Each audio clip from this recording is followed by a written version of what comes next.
giving me the time and space in which to maybe think and talk a bit about flags and why we're so excited about this particular project and the kind of series of projects that it's a part of.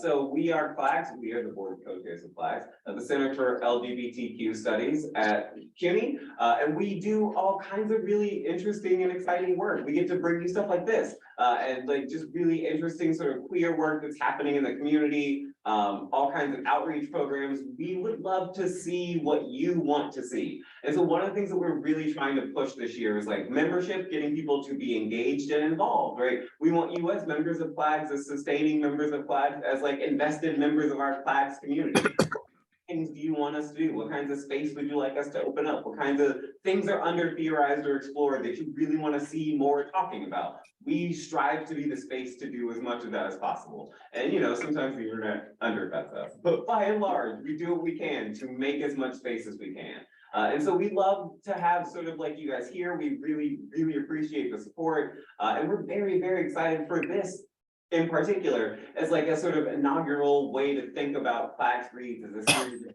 talks, right? As a series of us thinking through what are the important texts in queer literature that you should be reading or engaging with. Here. Yes. Are there any people like another minute or so, and then I'm gonna hand it over. Yeah, a couple of folks are popping in, so we know that the link has gone out and It's yeah. at least somewhat accessible as Zoom gets. Now, I will forewarn you, one of the reasons CUNY really hates when we do this is like, you know, there's no way to safeguard against Zoom bombing. And so I suspect that we are in good company of loving and sort of like like-minded people, but you know, the internet is the internet. We do ask that those who have joined us as audience members mute their microphone so there's as little interruption as possible while our presenters are speaking. And Flags is a center here at the CUNY Graduate Center and has been for roughly 35 years. So speaking of queer time, there's a bit of a discrepancy. It's 30, 35, it's somewhere in there. It's been a long time. Yeah. It's 29.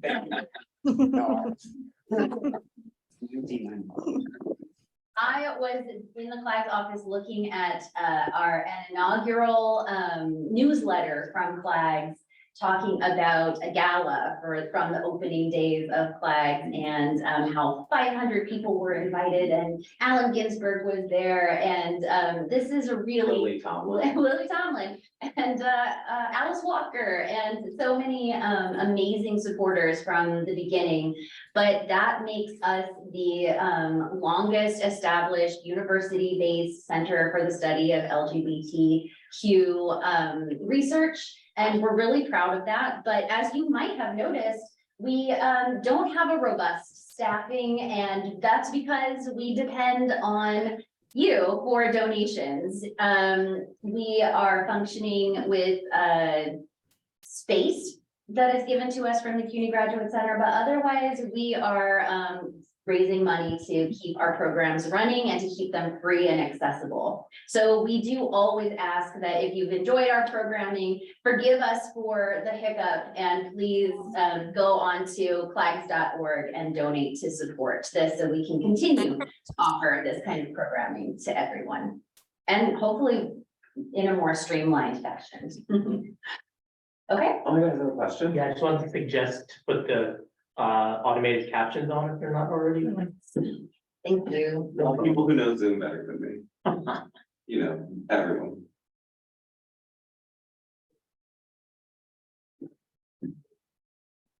All right, so shall we start? So I am William Peniston. I am the librarian and archivist emeritus at the Newark Museum of Art, and I'm also a French historian. Together with Nancy Erber, who is there, she is a professor emerita of modern language and literature at the City University of New York, LaGuardia Community College, in fact. And we edited several works on gay and lesbian history, literature, and culture in France and fin de siècle. Michael Rosenfeld is currently a postdoctorate research fellow at the Free University of Brussels in Belgium, and he's joining us from Belgium. He is an expert on queer intellectuals in France, Belgium, and the Netherlands, and he has published numerous articles on queer Francophone literature in the late 19th and early 20th centuries. Clive Thomson is University Professor Emeritus of French Literature at the University of Guelph in Canada, and he's joining us from Toronto. He is also psychoanalyst associated with the Toronto Society of Contemporary Psychoanalysis. And he is the author of numerous works on sexuality in French literature. Before we start a discussion, I want Michael to give us a quick overview of the history and the background of the publication of what we are about to discuss today, which is the Italian Invert, a gay man's intimate confessions to Emile Zola. So Michael, if you could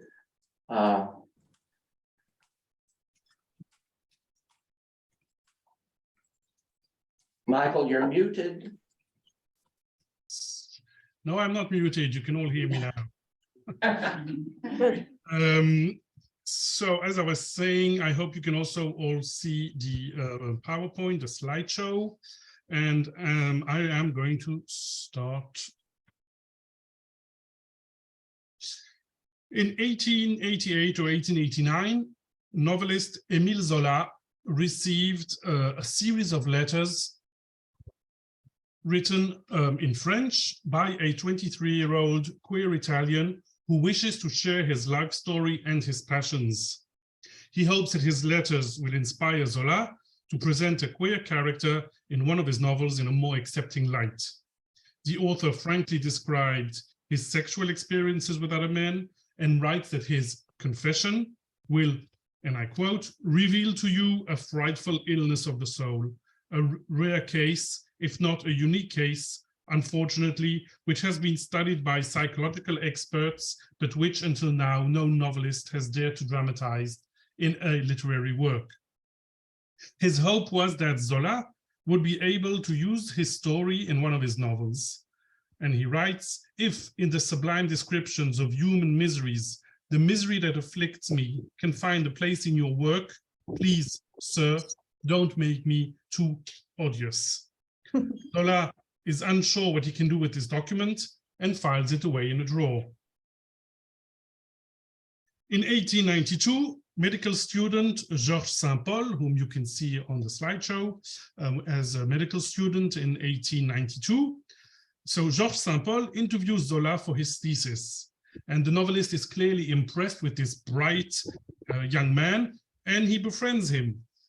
During one of their meetings, they discuss the topic of sexual perversions, and Zola remembers the letters he received a few years earlier and gives them to Georges Saint-Paul, who first publishes a censored version in a medical journal in 1894 and 1895 under the title The Novel of an Invert.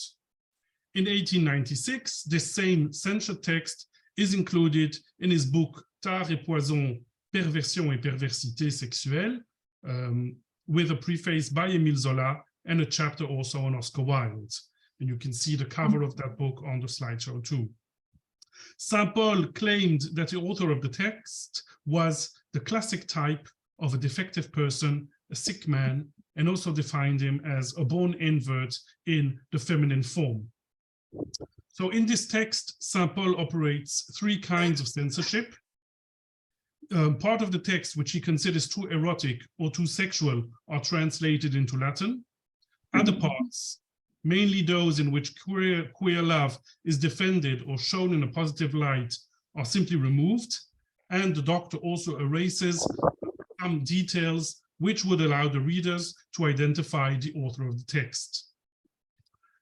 An incredible coincidence makes the story even more compelling.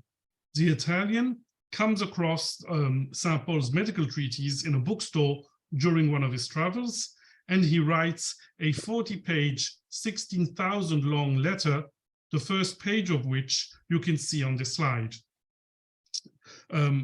His letter is his response is even more daring and unapologetic, as the Italian defends his right to love and to live as he wishes. He writes, and I quote, "Each of us has his tastes inscribed in his brain and heart. Whether he fulfills his urges with regret or with joy, he must fulfill them. He should let others act according to their own nature. It's fate that creates us and guides us throughout our lives. To fight against this would be little more than fruitless, foolish, and reckless." St. Paul publishes about a quarter of this long letter in 1910 and adds a few more fragments in the last version in 1930. In all, St. Paul publishes about a third of the letter that the Italian wrote to him.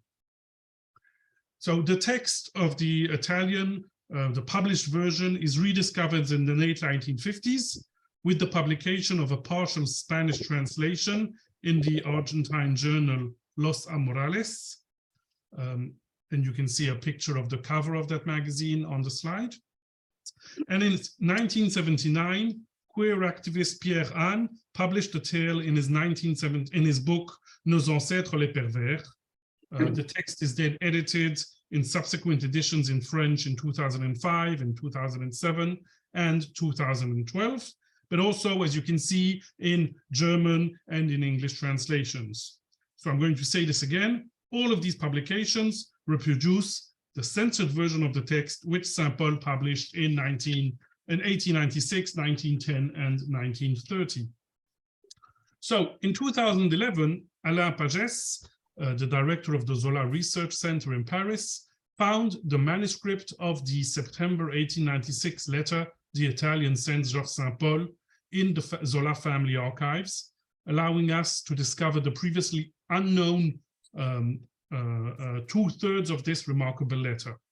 In 2016, I made two further discoveries, this time in the St. Paul family archives, which are preserved by his grandsons in the family chateau. The first discovery was a fragment from one of the letters sent to Zola in 1889, which you can see here on the slide. So it's a small piece of one of the letters which St. Paul cut out from a page. And of course, it has writing on both sides, and you can see both sides on the slide. Comparing the handwriting of this fragment with the handwriting of the letter to St. Paul allows us to confirm that it was written by the same person. And the second discovery I made was a 5-page long document in which St. Paul listed all of the passages that had to be suppressed from the letters that were sent to Zola.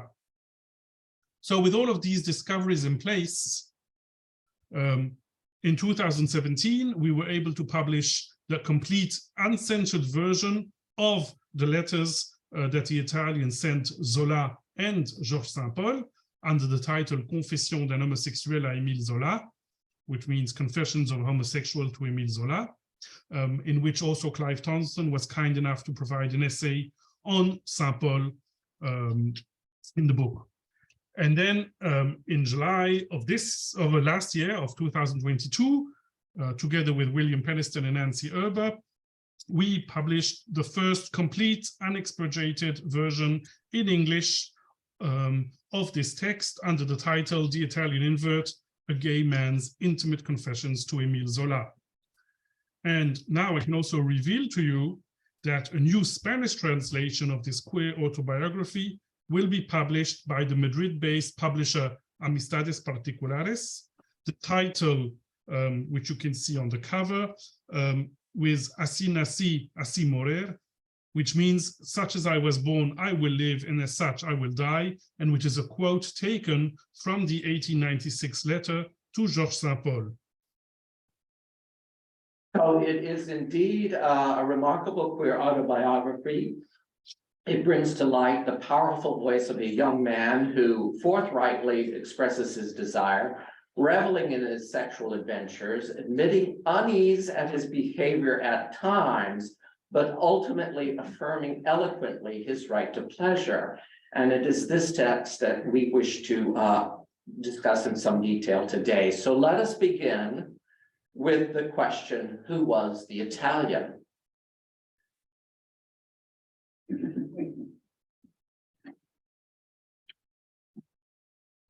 Michael, you're muted again. Okay. There we go. So in his letters to Emile Zola and in a subsequent letter to Saint Paul, the Italian provides us with many details of his life and his family. So we know that he was 23 in 1889 and he's 30 in 1896. So he was born in 1865 or 1866. He has 3 older brothers, all are at least 10 years older than he is. His father's family was aristocratic, originally from Spain, and they arrived in Naples in the 14th century.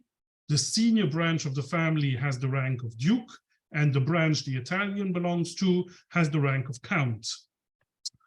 His mother comes from a wealthy Jewish family, perhaps from Turkey, and she married the Italian's father around 1850 when she was 18, and her husband was 19. And it is her dowry which saved the father's family from bankruptcy. The Italian also gives many details about a very eccentric maternal great-grandmother who he nicknames Jezebel. He devotes 10% of his 1896 letter to her story, and it also allows him to emphasize how different the Jewish side of his family is. And then finally, we also know that both his parents die before 1896, and that he has inherited enough money to live a carefree and independent life.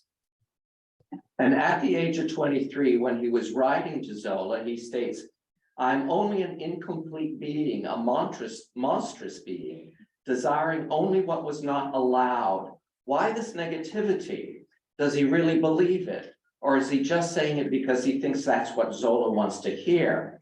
After all, he relishes in recounting his sexual awakening with servants, his sexual maturation under the tutelage of the captain, a business associate of his father, and his love affair with a sergeant in his cavalry unit.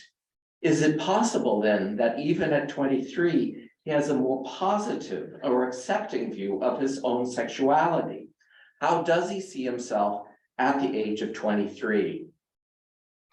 So when the Italian writes to Zola at the age of 23, he is still trying to discover and accept his own gender identity and also his own sexual preferences.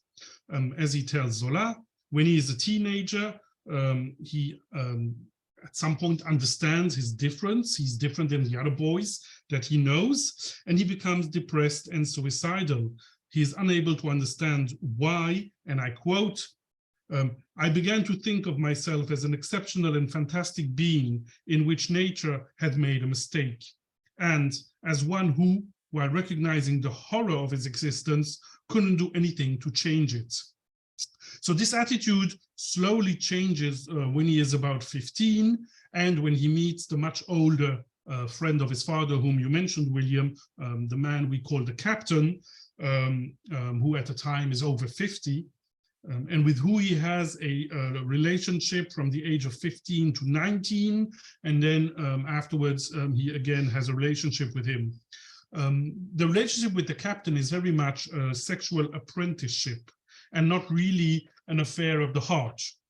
The captain teaches the Italian a variety of sexual acts between men, which of course the young man immensely enjoys, but the captain that cannot teach him the one crucial act in the eyes of the narrator of the Italian, which is penetration.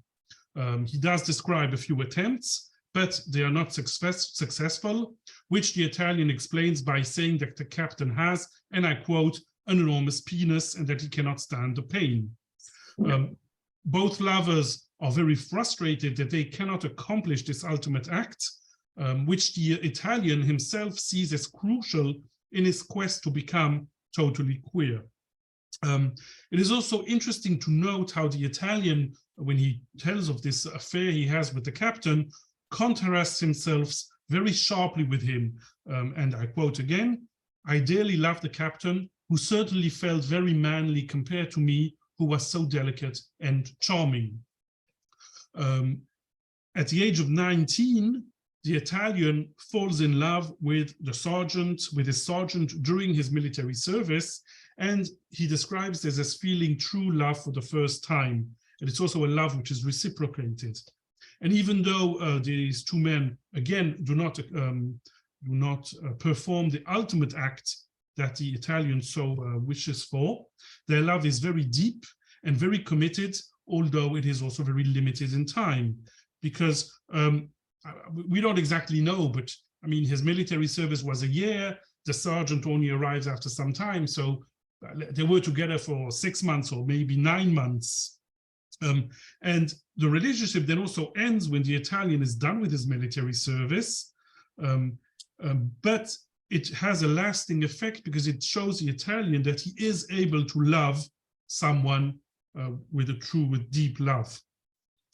Then as he writes to the Zola in his second letter, after his military service, and I quote, he writes to Zola, "As for the captain, he is a debauched man whom I hold on to because I have nothing better right now, and to whom I belong through habit.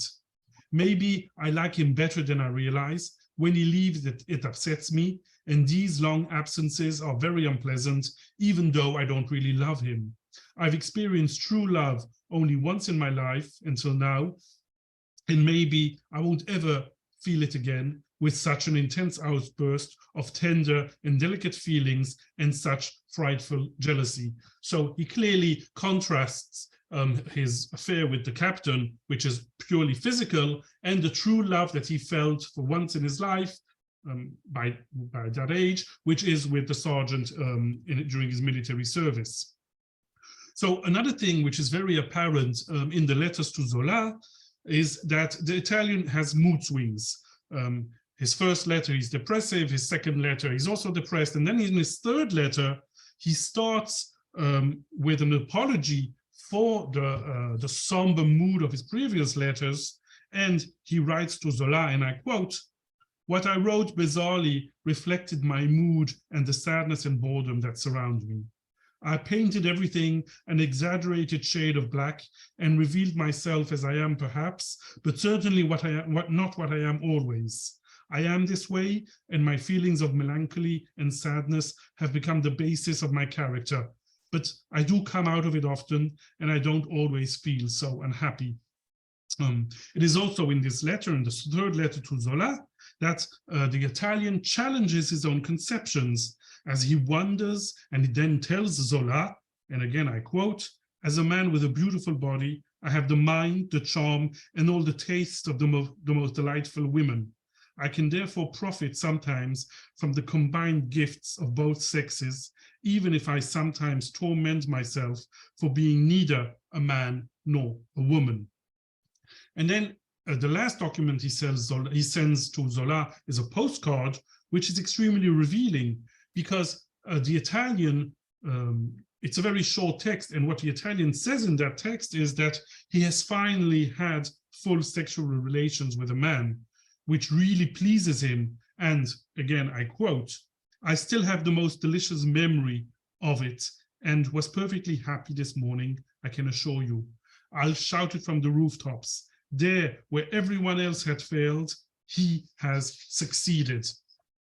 So, just to summarize, the 3 letters and the 1 postcard to Zola encompass a full journey from hesitant and self-hating adolescent to fully accomplished queer adult. Okay, thank you, Michael. And in his letter to the doctor, he writes, and he's now 30, so there's 7 years has passed. "I'm very calm and could even say very happy.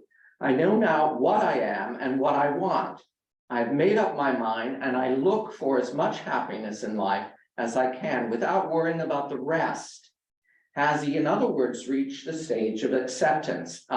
What is his concept of himself, of his sexual and gender identity at the age of 30? And how has it changed from his attitude when he was 23?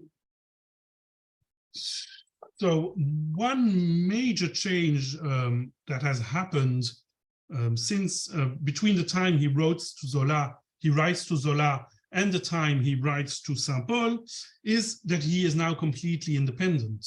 When he wrote to Zola, he was still living with his parents, and he really felt that they controlled everything what was going on. He was completely dependent on them. His parents, in the meantime, have died. He has inherited enough money to live a life of luxury.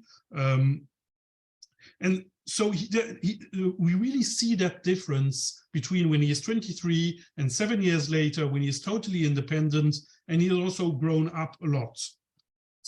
So he also has a new conceptualization of who he is.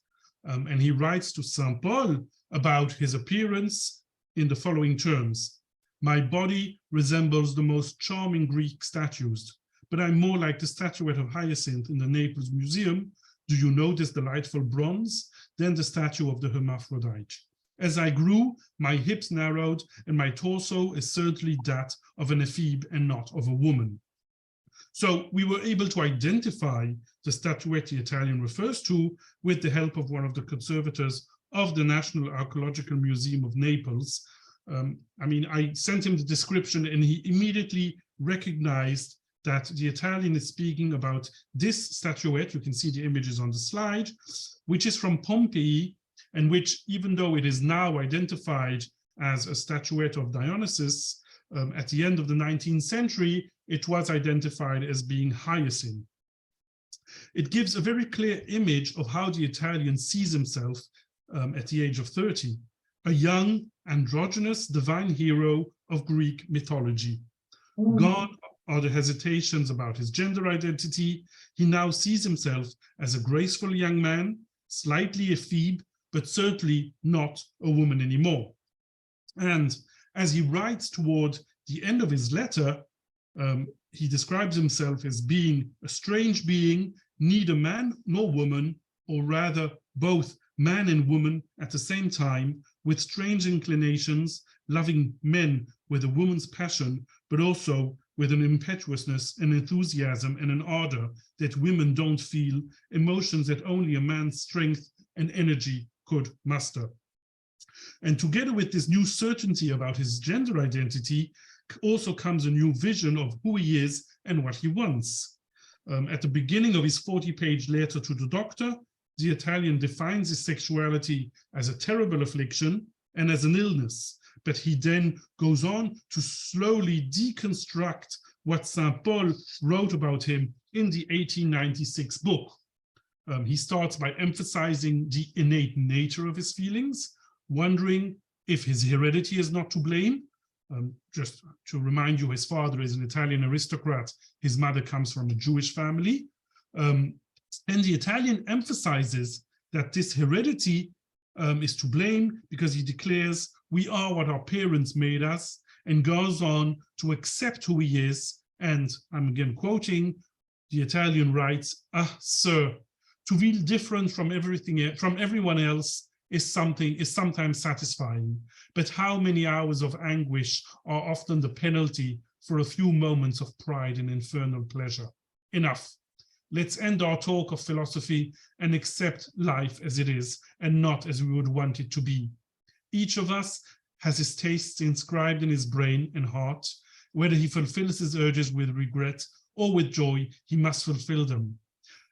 So now that the Italian has legitimized his feelings, he feels free to fill a large part of his letter to the doctor with the tales of his various sexual adventures, one of which he even recounts in a very long, detailed 7-page story.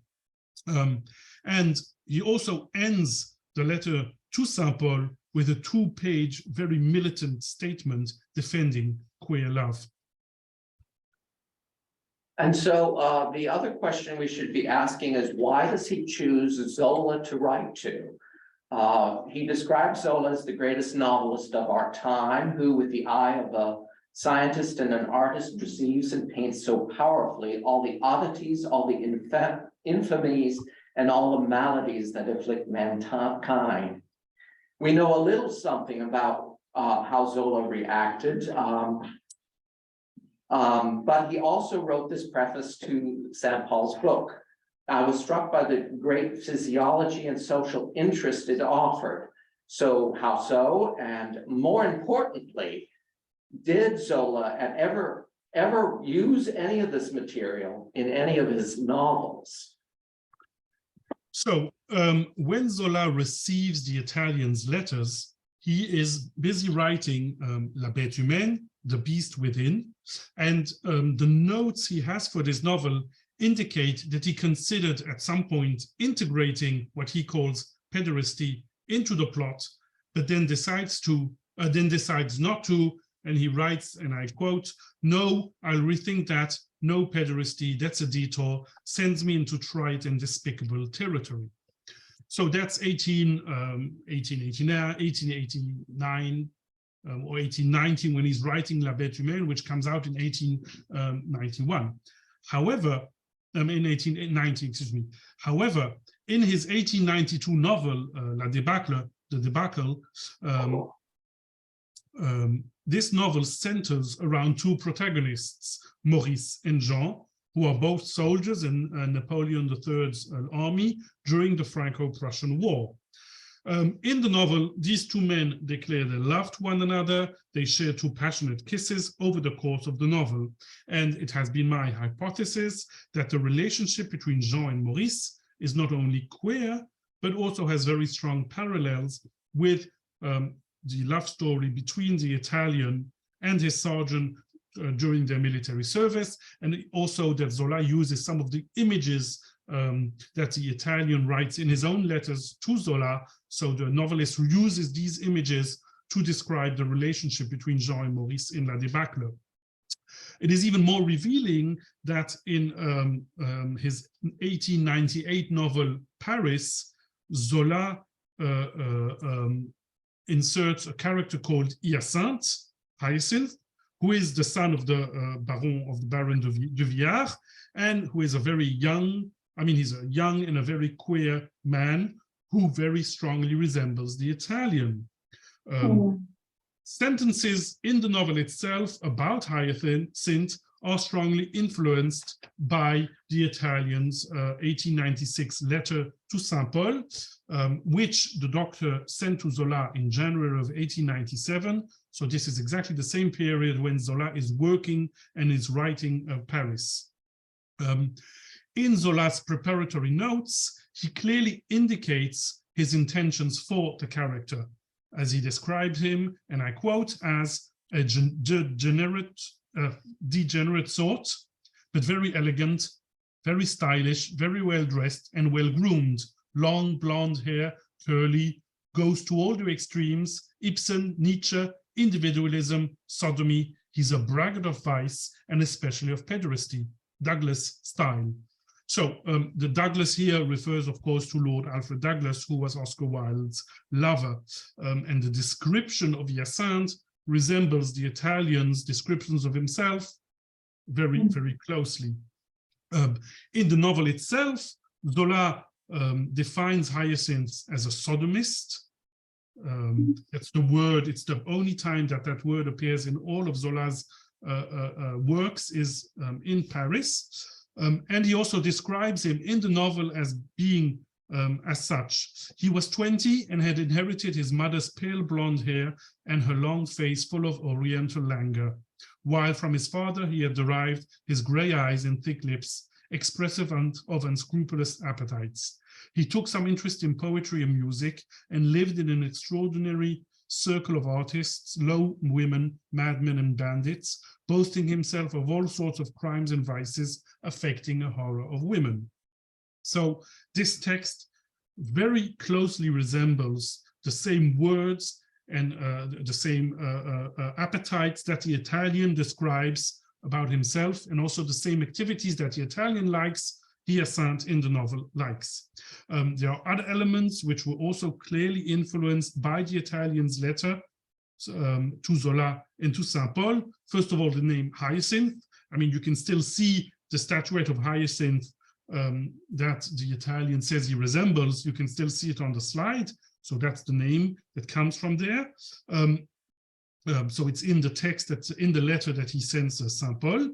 But there's also all kinds of details about the character of Hyacinthe in the novel, which closely resemble the Italian himself. For example, the Jewish mother, In both cases, a Jewish mother that marry an impoverished man from an industrious family and save the family from ruin. So just to summarize, queer love appears in Zola's works before 1889, notably in La Curée from 1872, and also in Nana, of course, which is all about the love between two women. However, those are two examples, 1872 and 1880. From 1889 onwards, when Zola receives the letters from the Italian, he first of all contemplates including queer love in La Bête Humaine, and then actually does so in La Débâcle in 1892 and in Paris in 1898. Okay, very good, thank you. And now switching gears to St. Paul. In his book, St. Paul provides the following analysis of the Italian. The author of this novel is a born invert in the feminine form. He is the classic type of a defective person, of a sick man. This individual is a woman, both physically and morally. So how does this analysis fit into contemporary medical discussions? Is St. Paul offering a new take on sexual inversion, or is he simply offering up the same standard understanding of homosexuality at that time? And more importantly, how does the Italian's understanding of his own sexuality differ from the St. Paul's understanding? Clive, could you help us out with this? Thank you, William. I'll try to add some details, contextual details, to answer your questions. First, there seems to be a shift in medical discussions during the 1890s in France, and perhaps even more generally in Western Europe, regarding the way the medical establishment dealt with queer patients. On one hand, some doctors continue to adhere rigidly to the idea developed by Ambroise Tardieu and Cesare Lombroso, and by other doctors in the 1860s and 70s, that linked those who engaged in the non-heteronormative sexual activities with a criminal mindset. Such doctors also believed, from the ones from the 1870s and 1880s, also believed that the primary causes of abnormal, in quotes, sexual behavior were environmental or social. For example, countless books and articles are published throughout the last half of the 19th century by doctors, but also by the Catholic clergy, in which schools and colleges are identified as dangerous places where young boys are corrupted by, quote, the vice of pederasty. These doctors proposed a variety of measures designed to cure men and women of their deviant behaviors. On the other hand, doctors who, from the next generation, St. Paul and another doctor of that time, Julien Chevalier, both of whom studied with Professor Alexandre Lacassagne at the medical school in Lyon, developed a somewhat new direction. They developed the category of what they call the born invert, to which, in St. Paul's view, the young Italian man belongs, as William has just pointed out. St. Paul states categorically, and I see this as one of his progressive ideas, that it is useless and even harmful for doctors to try to force born inverts to change their ways. St. Paul believed that, quote, occasional inverts, that's one of his kind of technical terms, that is primarily heterosexual men who engaged occasionally in same-sex activities. St. Paul believed that such men, occasional inverts, could change their ways. St. Paul appears to recommend treatment in the form of psychotherapy for such individuals, which I see, the psychotherapy, as a new idea that sets him apart from his contemporaries. Another innovative aspect of St. Paul's take on inversion is the specific language he uses. In referring to the invert's sexual desire as singular and unique, he affirmed that it needed, this kind of desire, this unique desire, needed to be studied as such. Most other medical specialists saw the invert's attractions and impulses as degraded, immoral versions of what heterosexuals experience.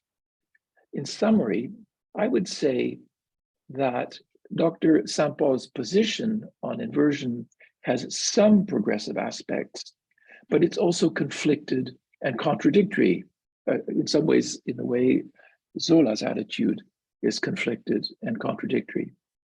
In general, Saint-Paul identifies inversion as an illness, while at other times he expresses in a morally non-judgmental way strong admiration for some inverts, successful artists and writers, for example. As regards the Italian invert's attitude toward Saint-Paul's understanding of inversion, I agree with Vernon Rosario, who writes in his foreword to Michael's book, The Italian Invert, that the young Italian man considered himself to be unique, and ultimately he can be seen to resist any medical labels. Thank you, Clive. Nancy, you and I collaborated on a project back in 2007, a translation of 8 autobiographies written in French by men who were attracted to other men. One of them was the novel of an invert, but it was the abbreviated form based on the published text before the discoveries that made by Alan Paget and Michael Rosenfeld. How is this autobiography similar to or different from those other texts? Nancy, you're muted. Sorry. Most of the material that we found at that time was in French language medical journals or in medical textbooks. And occasionally, as you might have noticed from Clive's explanation, in studies of criminality.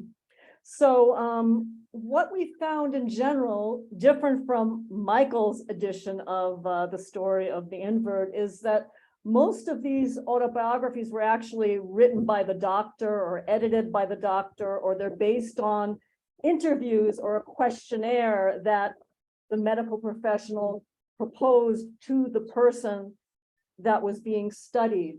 And I think an odd thing about French criminology and psychology, if you can call it that at the time, is that most of these were classified as forensic medicine, so more related to criminology than to psychiatry or psychology. And it was also a belief in the 1890s, for example, that when someone committed a crime and they were in the custody of the police, it was a really good investigative method to have them write about their motivations. And that would give the police inspectors more insight into crime and into that particular crime. And France had a rather high literacy rate for the time, so that's where some of these texts do come from. Thank you. And Michael, in your research in the St. Paul family archives, you came across other letters written by other men to Dr. St. Paul regarding their sexual life. So how is the Italian's letter to St. Paul in particular similar to or different from those other letters that you found? Yes, indeed, indeed, William. So in 1894, St. Paul developed a questionnaire on sexual inversion, which was published in the medical journal Archives of Criminal Anthropology, and also in St. Paul's book, and we also translated it. You can find it in the Italian Invert. So when Clive and Thomson and myself were working in the St. Paul archives, we hoped that we would find these questionnaires, but we never did. So as for letters from men who wrote to St. Paul at the time, I first want to emphasize how rare such letters are. And we were therefore very happy to find letters from 7 men who wrote to the doctor between 1897 and 1921. In addition, we also know of a draft letter to St. Paul, which was written by Georges Herel, a professor of philosophy and also a historian of his own queerness and the queerness surrounding him during his lifetime. And we found a draft of that letter in the Herel archives, but we do not know if he in the end sent a letter to St. Paul because we never found any such letter in the St. Paul archives. So these letters are quite different from one another, as some of the writers write to St. Paul after they read his book, and they request medical advice. I'll give you an example. Gabriel Lemost, a name which is most likely a pseudonym, writes to the doctor in 1903 as he struggles to define both his gender identity and his sexual desires. He describes his fantasy as dressing up as a woman, and he is seeking another man who would also be dressed as a woman so that they could both be, and I quote, "I would like us as men to be two lady friends, on occasion two tribades, perhaps even two lesbians." Tribades is a word used at the time as a synonym for lesbians. So he asks St. Paul to help him define who he is and what he is. The same thing can be found in a letter written by Raúl Rivera in 1921. He writes to St. Paul and he hopes that St. Paul can cure him of his frightful illness. Other men who write to St. Paul take a wholly different attitude. Georges Herel, for example, writes to the doctor on April the 30th, 1897, and states, "I have no faith in your preventive measures, nor in your treatment. I don't expect to be cured by you. I don't consider myself to be sick in the ordinary and accepted sense of the word." Another person who writes to St. Paul is William Robertson, who is a 24-year-old man who lives in London, and he writes St. Paul a long letter in very bad French on January the 19th, 1897. He starts his letter with a surprising declaration because he writes, "I am a boy lover." And then he relates in a very long detail all of the problems he had in his life with his family and with society in general, but he still very proudly declares his queerness. And he even boldly asks St. Paul to serve as a go-between as he asks his help in finding a lover, and I quote, "In London, there must be many other boys who are suffering greatly, so why don't you enable us to get in touch with each other? I would be eternally grateful if you could tell me where and how I could find another poor fellow and make him happy, so that both of us would be better equipped to keep working and to destroy the evil within us, along with the lack of tolerance that is everywhere in society." And a last example is a man called Atan Lechmicki, a 26-year-old Polish law student at the University of Kiev, who openly and proudly states that he is a homosexual. It's the word he uses. And he also shows St. Paul that he has widely read medical studies about queer love, but also French literary works, as he gives examples of the novels he's read, which openly describe queer love. He gives as examples Abel Herman's Le Disciple Aimé, The Beloved Disciple, and also Achilles Bach's Dédé. Atan Lechmicki sounds a very militant note, calling same-sex attraction this love, which is the most superior of all of mankind's loves. And he also ends his second letter, because he writes a first letter to St. Paul, who clearly answered him, and then he writes him a second letter. So Atan Lechmicki ends his second letter to St. Paul with a saying by Oscar Wilde, and he encourages St. Paul to continue his research, and he writes, and I quote, to continue his research about this science of love, the love that dare not speak its name, and which our century does not understand, as Oscar Wilde put it, it must be understood. Okay, and a question for you, Clive. I wondered if you could address this phenomenon of men and women writing to doctors about their sex lives, because in fact, there are numerous other examples of this, especially in Richard von Krafft-Ebing and Havlet Ellis. So could you elaborate a little on that? There are, in fact, a lot of archival materials available that allow us to see the kinds of confessions or stories that queer men and women sent to doctors at the end of the 19th century. In addition to the Kraft Ebing and the Havelock Ellis publications that, William, you just mentioned, another interesting example of such material is held by the Alexandre Lacassagne archive at the Lyon Municipal Library in France. Lacassagne was a psychiatrist who worked in the 1880s and 1890s and well into the 20th century. He worked with hospital patients and men in the Lyon prisons. He would give paper and pens to these patients and prisoners, some of whom were inverts, and he would ask them to write their stories. First-person, very detailed narratives are valuable, but the authors sometimes show signs, if we read between the lines, of being manipulated or pressured by the doctor. Nancy has just referred to this. So I suspect that some details of these letters written with the watchful eye of the doctor, Dr. Lacassagne, contain details that might be invented or exaggerated, while other details would be suppressed. A source of information about the lives of inverts appears in the medical journals of the period, specifically those articles in which psychiatrists and psychologists present case reports on their men and women patients. Just a case report writing by doctors at the end of the 19th century, it's a genre that starts to develop in new ways during those years. So there's still a lot of research that can be done on those medical journals where we see case reports presented by doctors.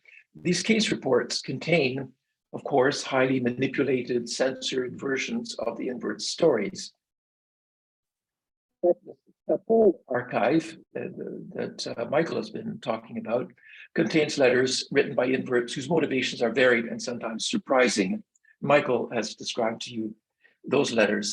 Some of the letters written by inverts, the objective is just to provide Saint Paul with more material for his research. Others express satisfaction or agreement with doctors. Then there are letters that are a form of protest, such as the letter by Georges Herel that Michael just mentioned, 1897, who really dismisses Dr. Saint Paul's view of inverts and rejects the doctor's condescending help to offer inverts by curing them.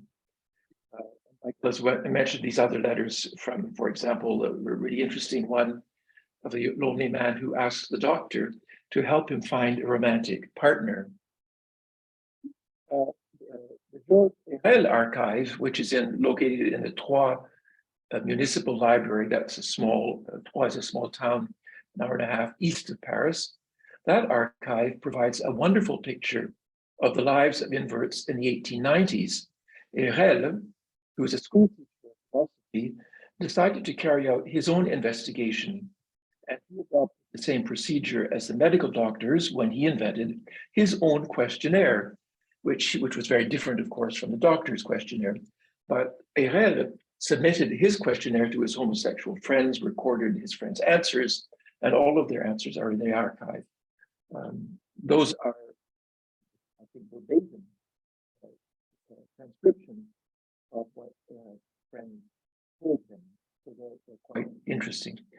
Herel's archive also contains the details of his conversations with homosexual prostitutes while he, Herel, was on vacation in Rome and Naples in the 1890s. Oh, hey, yes, thank you.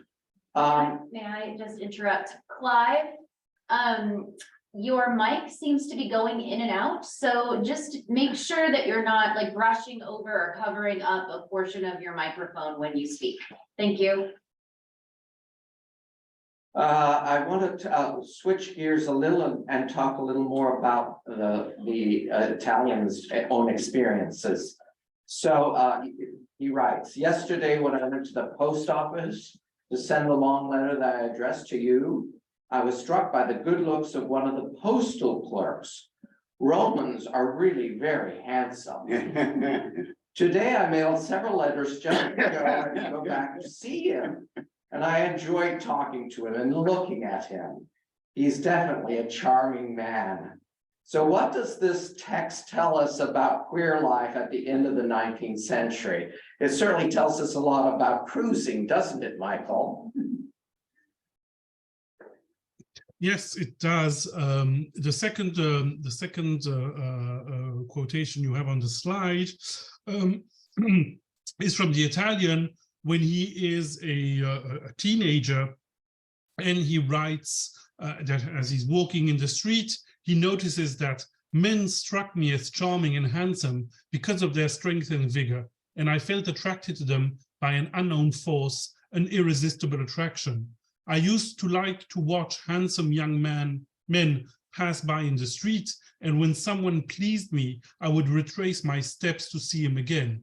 Thus, I had spiritual lovers whom I loved and followed in silence without anyone suspecting a thing. So in addition, the Italian also reveals to us how he surrounds himself with handsome men, and also how he picks up other men as he is traveling. Those are the two quotations you can see on the slide. He writes about, one of my servants is a very young man of perfect beauty. You can well believe it. He is the son of a peasant, but he is so handsome that Antonius pales next to him. I never tire of looking at him, and I'm very fond of him. He is blonde with orange eyes, well proportioned, a truly ideal beauty, and I have a lot of affection for him. I hired him because of his beauty, but I admire him only as a masterpiece come to life. He doesn't arouse my feelings, he doesn't arouse any feelings in me, and I think of him as the most beautiful piece of furniture in my house.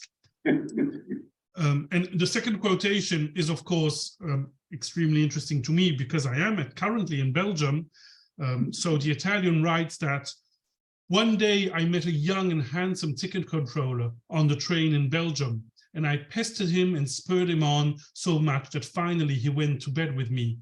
I spent 3 nights with him in a very small lodging house, almost a hovel, where he lived and where I went to join him. This was really entertaining for me. In addition to cruising, I think it is important to emphasize that the Italian did have one long-lasting relationship, and that's the one with the captain, and we've talked about that a little. He was a friend of the Italian's father. He seduced the young adolescent when he was only 15, or was it the Italian man who seduced the captain? In any case, it became an ongoing relationship that lasted for the better part of a decade, from the Italians' mid-teens to the Italians' mid-20s. In the early part of that relationship, the Italian and the captain had quite a romantic time. They spent a late breakfast at a spa, lingering for hours in a closed cubicle.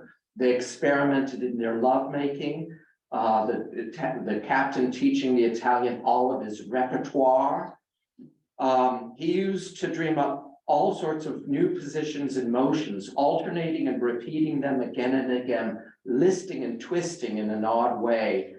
Sexual fidelity was not part of their relationship. The Italian, as Michael has pointed out, had brief casual encounters with strangers, and he'd also had some long-lasting affairs.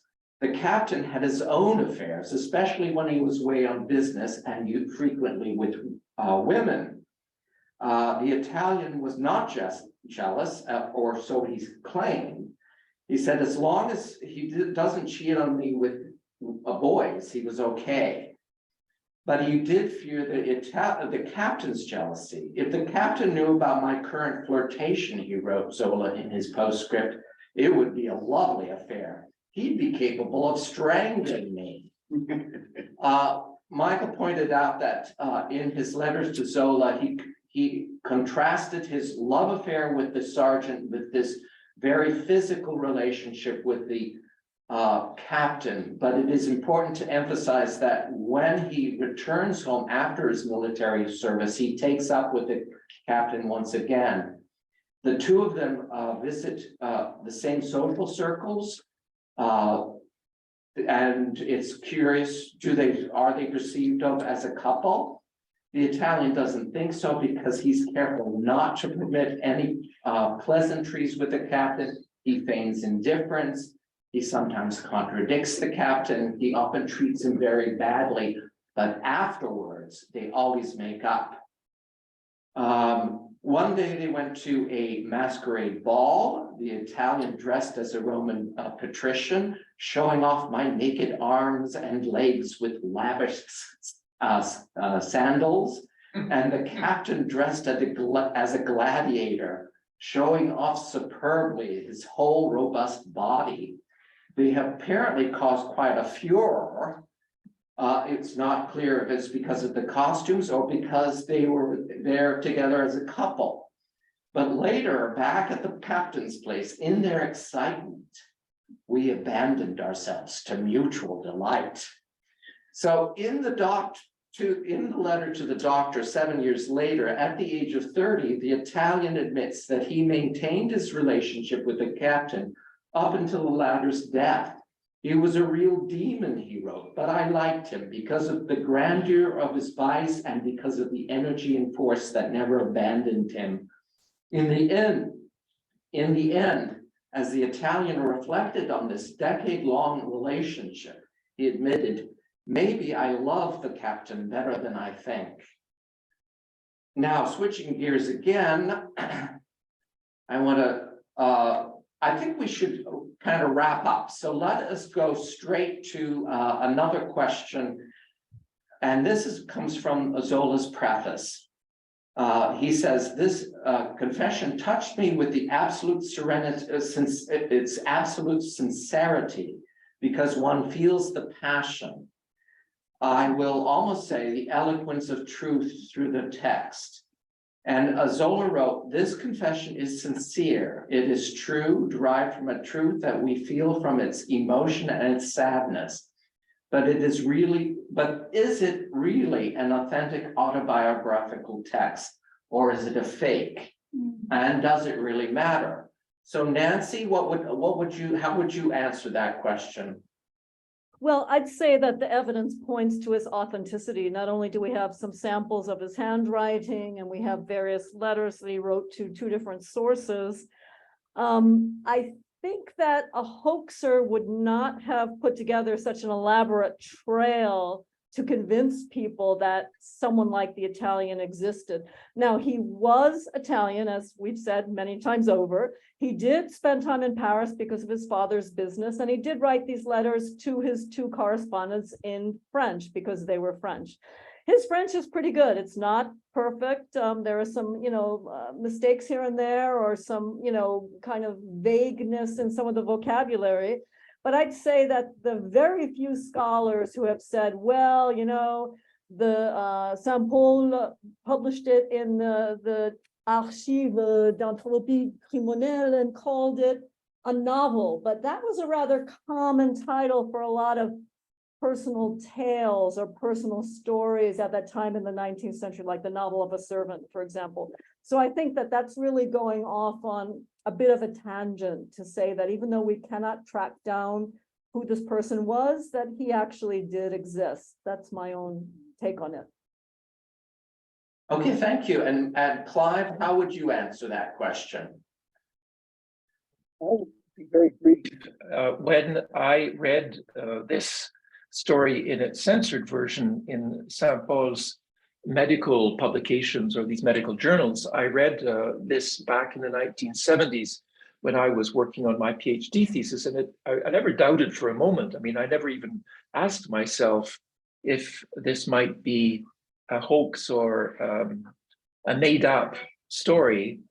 And it's interesting to me that it's only much more recently that this question has been raised as to whether it's a hoax or not. And but I've never really doubted it, that this is true. I mean, I would just make one last point, and that is that there are only a couple of scholars that I know of who've raised doubts about this text and suggested it might be fake. But they haven't brought forward any arguments that I find very convincing. In other words, their arguments are pretty weak. Mhm. And Michael, how would you answer this question? So I'm going to be a bit less convinced. I think that there's always been doubts about the authenticity of the Italian's text. Even Saint Paul admitted as such in his 1907 text in memory of Zola, where he states, and I quote, "A few foreign authors thought that his novel of an invert was really and truly a novel, and even some of them believed that Zola was the inspiration." Before he declares in the next paragraph that I can confirm that this confession written by a nobleman is completely authentic. Some of the men who write to Saint Paul at the time, for example, Georges Herel, also doubt the veracity of the story, and they tell Saint Paul that you believe what these people who write to you write, but you have no way of knowing if the story is true, if they're inventing it. So this was 1910 or 1915, there were some doubts. And then as the text was rediscovered in the 1970s and re-edited, it was seen as an authentic queer voice. It's only a bit later, in 2005, that some scholars, which is what Clive mentioned, started to doubt its veracity, claiming that maybe it was a trap sent to Zola in the hope that Zola would publish it, and then the people who had set this trap would embarrass the novelist by exposing the hoax. However, they don't have any, I mean, that's their argument, but then when I asked them, okay, so why did they then continue this hoax 7 years later by sending a letter to the doctor? Then of course they have no answer. Other scholars have claimed to me that his French is too good to be written by a foreigner, or that other details show that he is not an Italian. And on that specific aspect, I am with Clive, where I was not convinced by their arguments. Even when the manuscript was discovered, scholars continued doubting that it was really written by an Italian count. So I have personally never doubted that the text is an authentic autobiographical testimony by a queer man who wishes to expose his personal life to a famous novelist. I mean, this is the same thing that we do these days when we tweet or retweet information, or when we post personal stories online and we tag celebrities and we hope that they will see it and that it will have an echo. So the fact that he writes to a novelist or to someone famous doesn't disturb me. In addition, there is something in the voice of the author, especially when he discusses his love life and his sex life, that has a true ring to it. Some of the details are just too on the spot to be written by someone who has not lived through the experience he's telling us about. So, of course, I wonder if in the end, the Italian changed some of the details. Did he embellish his life? Did he give himself a social status that he did not have? And my answer to that would be, does it matter? Is it important? I mean, could he not be an Italian count, but I don't know, a store clerk from Perpignan with a vivid imagination, a way with words, and also the ability to do some historical research and adopt the story of an aristocratic family in a manner that convinces us that he really is a part of that family. So in the end, I don't think that that really matters. I think that the text reveals queer life at the end of the 19th century, which are with details which are too intimate to be untrue. And I think that that is the main interest of the Italian Invert, of the text we published. All right, well, thank you. I want to thank that concludes our presentation, and I want to thank everyone for coming here and on Zoom. And we will take questions at this point. May we applaud you? Yeah. So, can I ask before we switch to questions, can I ask for the ASL interpreter chair to move slightly closer to the speaker so we can be in the same frame? And we can see both of you at the same time. This is better. Thank you. We do have a couple of questions in the chat. One is a comment. Okay, that didn't work. Hold on. There it is, we got There we there. go, okay. And the comment I'm going to read out because it refers to what you all were just talking about regarding the question of authenticity. And that's from David Powell, who said, "One can always question the authenticity of an autobiographical text. It's difficult to know how to question a writer's prose, given that autobiography can never produce quote unquote authentic narrative." So you all may respond to that or just let it be as an observation, and we can move on to any other questions. Yeah, we have.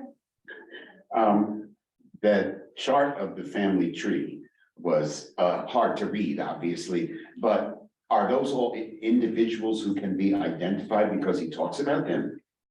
Okay, so that family tree is, he does talk about all of them, but what it makes it kind of interesting is that he always gives them nicknames. So it's a family tree that is based entirely on either the relationship or the nicknames. Well, you know, so the Jezebel is his great-great-grandmother, and so he spends a lot of time on this woman.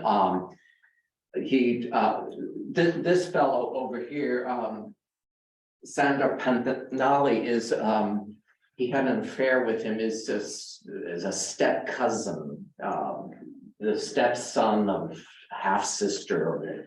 It's very complicated, but because he goes into such detail about his family history, we made this chart, which of course is very difficult to read, but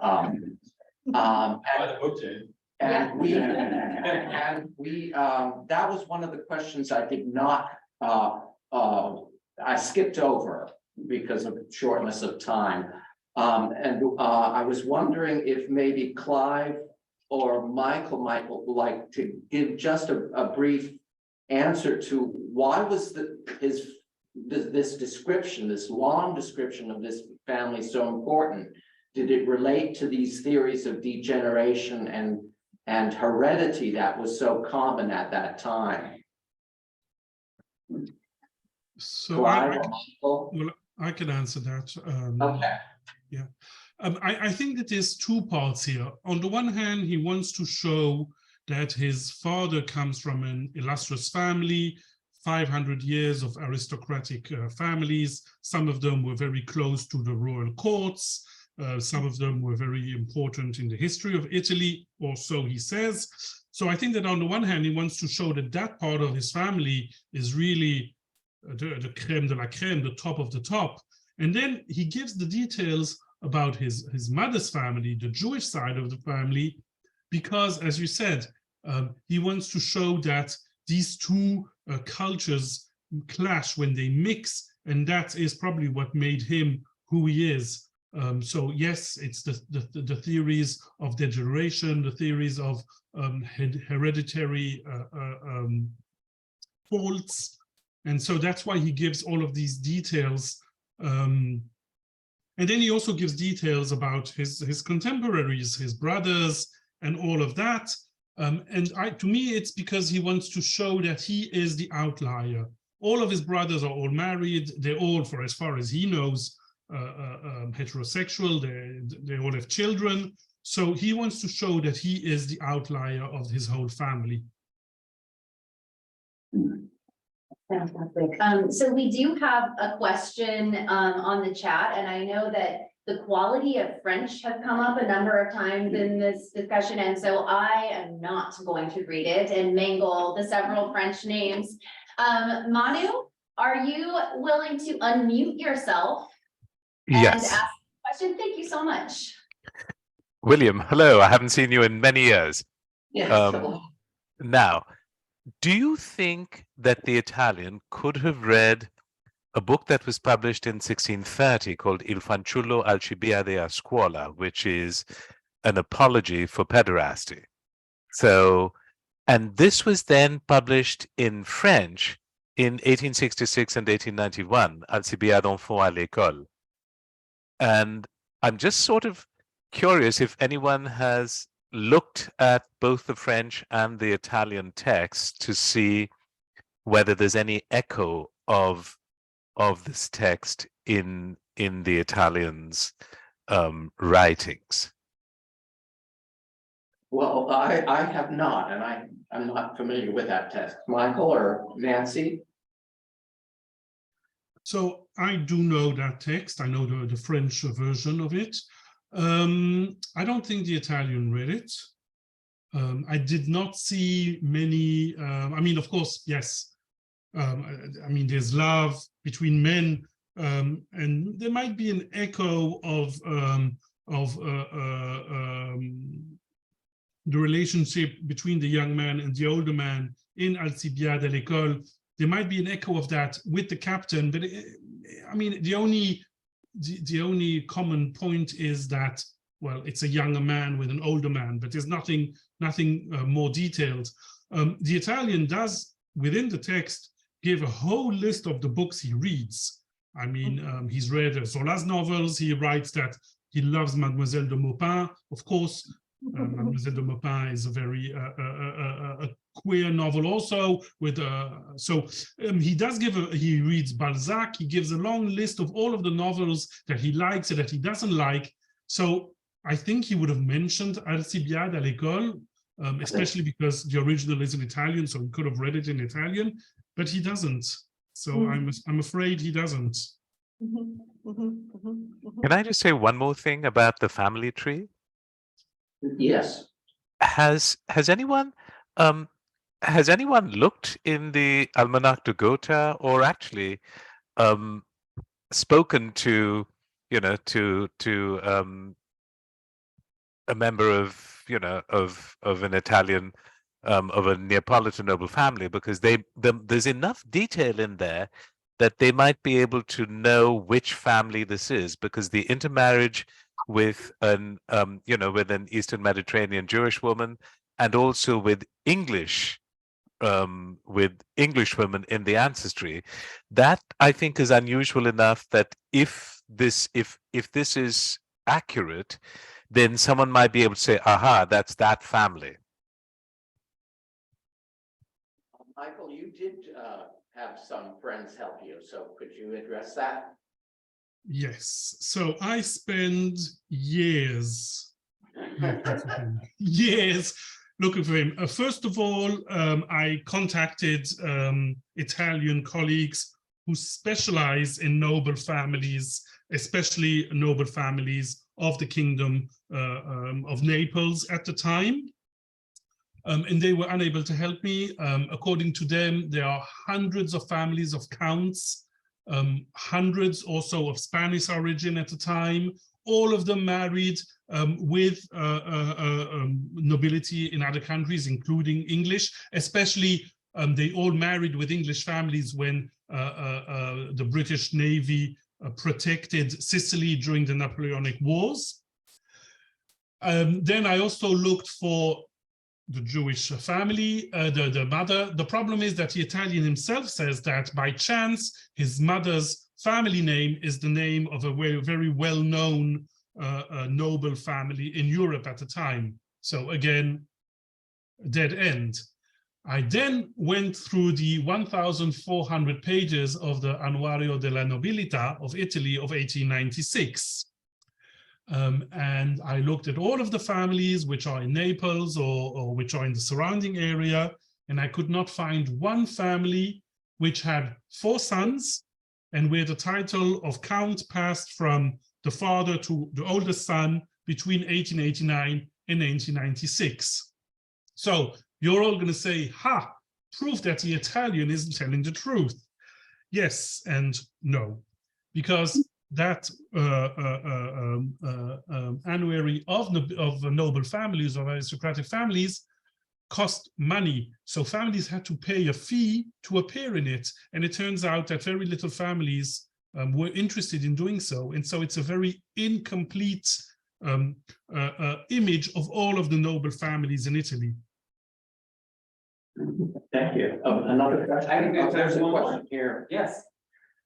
Yes, I would like to turn attention to the very provocative postcard that was sent when the Italian was 30 years old, which he said something like, "I have at last achieved my full sexuality."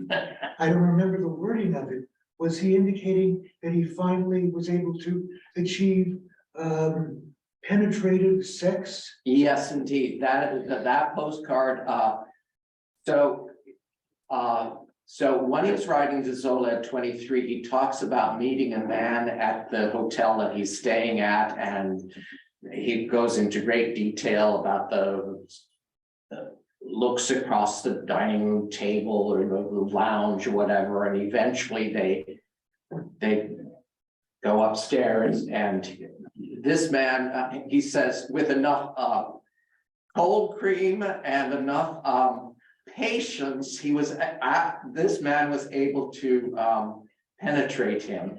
And in the letter to St. Paul 7 years later, he picks up this and talks about the man from the hotel, the adventure of the man at the hotel. And again, this was one of the. So there was it turns out they had like a 3-day, or no, it's several weeks they had this affair. And they used to, and he was married with a family somewhere else. They were both in Rome for the Jubilee of the Pope. And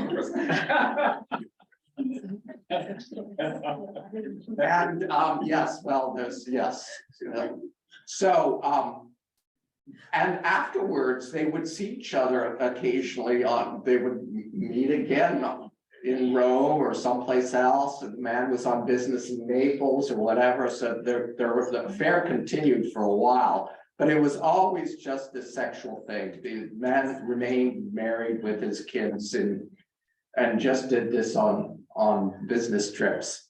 I'm not finished with my question. Yes. So he said, "I fully achieved my sexuality by being able to be penetrated." I wonder how this interacted with the 19th century theories of sexuality and sexology, in which the idea of the invert, also called the pathic, always indicated being the passive member in sex, and you were not really to be defined as homosexual or an invert unless you were the one penetrated. Okay, so Clive or Michael, would you like to address that part of the question?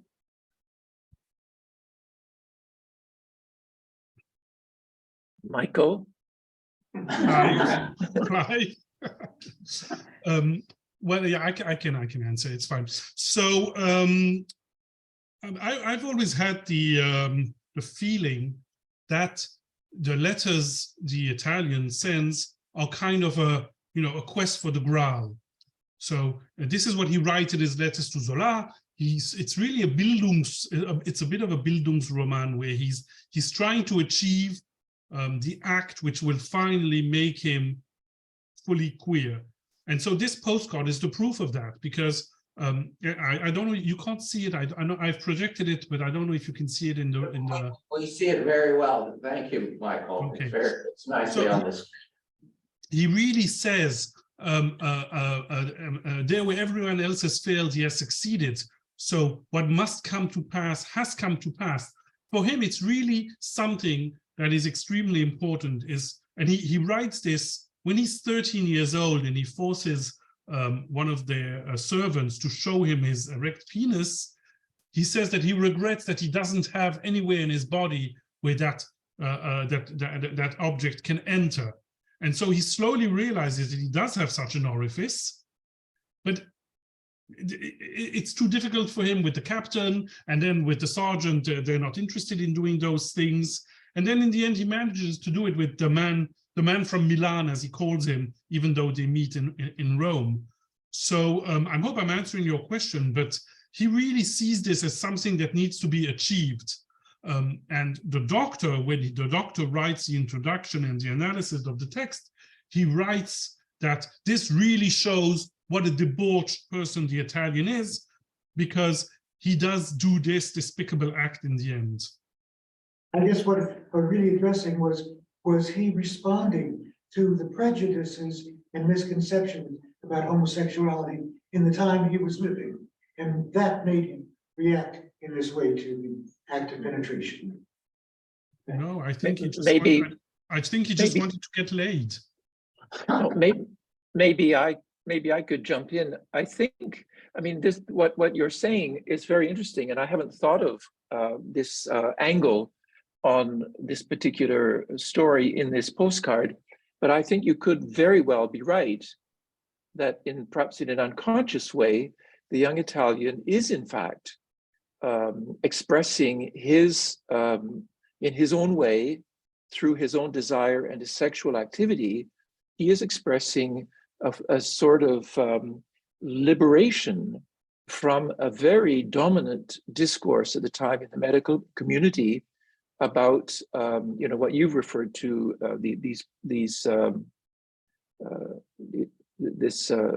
we can read this in the writings of Tardieu and so on, where the most telling sign that confirms or proves that a man is homosexual would be to analyze his anus and find the signs of penetration.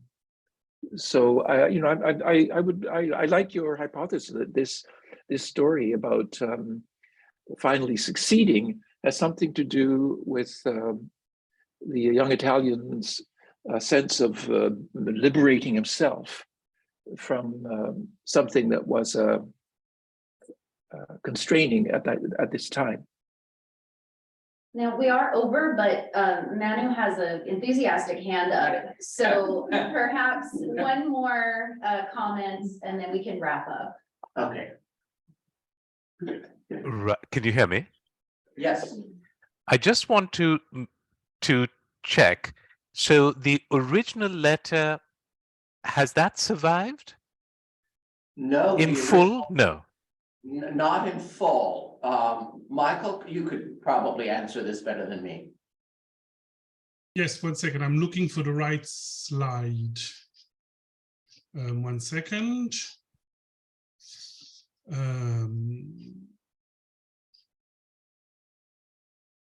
1 second, 1 second. Anyway, I can tell you now. So already that no, the only part of the letters to Zola which survived are, wait 1 second.